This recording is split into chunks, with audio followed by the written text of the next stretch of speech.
స్తోత్రమయ్యా స్తోత్రమయ్యా సర్వోన్నతుడ మహోన్నతుడ జీవము కలిగిన తండ్రి జీవాధిపతిని యేసయ్య నీకు స్తోత్రాలు తండ్రి. ఇదిగోనైనా భార్య భర్తను ప్రేమించి ఇద్దరు మగబిడ్డలు ఇచ్చావు నీకు వందనాలు తండ్రి. అయ్యా చిన్న బిడ్డ జాబ్ చేస్తున్నాడు, పెద్ద బిడ్డ నా తండ్రి ఇంకా చదివి నాయన ఎగ్జామ్ రాస్తున్నాడు అంటున్నారు తండ్రి యేసయ్య. అయ్యా ఆ బిడ్డకునైనా పెద్ద బిడ్డకు కూడానైనా మంచి జాబు రావటానికి నీ కృపను దయచేనా ప్రభా. అయ్యా చిన్న బిడ్డ చేసే జాబును కూడా మీరు ఆశీర్వదించండి అయ్యా. ఆ కుటుంబాన్ని తండ్రి మీరు నీ సన్నిధిలో జ్ఞాపకం చేసుకున్న ఆయన ఆ కుటుంబానికి కావలసిన అవసరతలు తీర్చండి నాయన స్తోత్రనైనా. కొంచెం కొదువు కలిగి ఉన్నారు తండ్రి, ఆ కొదువులు తీర్చండి అయ్యా. లేమిడిని దూరపరచండి తండ్రి యేసయ్య. సమస్త లేమిడి నజరుడైన యేసునామములో దూరపరచునైనా యేసయ్య.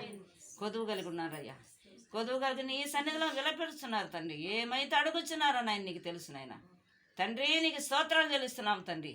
ఈ బిడ్డలు ఏదైతే అడుగుచున్నారో అది మొరపెడుచున్నారయ్యా, మీరు ఇస్తారని నమ్ముచున్నాం తండ్రి. అయ్యా బాకీల ద్వారా నా తండ్రి వేదన పడుతున్నారు, కష్టపడుతున్నారు తండ్రి. అయ్యా ఇంట్లో ఆర్థిక పరిస్థితిలో కష్టపడుతున్నారు తండ్రి. ఆ కుటుంబానికి నాయన సమృద్ధిగా దీవెనలు దయచేయమని అడుగుచున్నాను తండ్రి. కుటుంబం సమీపంగా నీ సన్నిధికి వచ్చి నేను ఆరాధించుటకు నైనా నేను గణపరచుటకు బిడ్డలకి సహాయం చేసి నీ సన్నిధిలోనైనా ఈ బిడ్డనైనా సాక్ష్యం ఇచ్చి మహింపరచాలని స్తోత్రున్నాను తండ్రి. అయ్యా ఇంటి పని చేయటానికి కూడా నీ కృపను దయచిన ఆర్థిక ధన సహాయం దయచిన ప్రభా.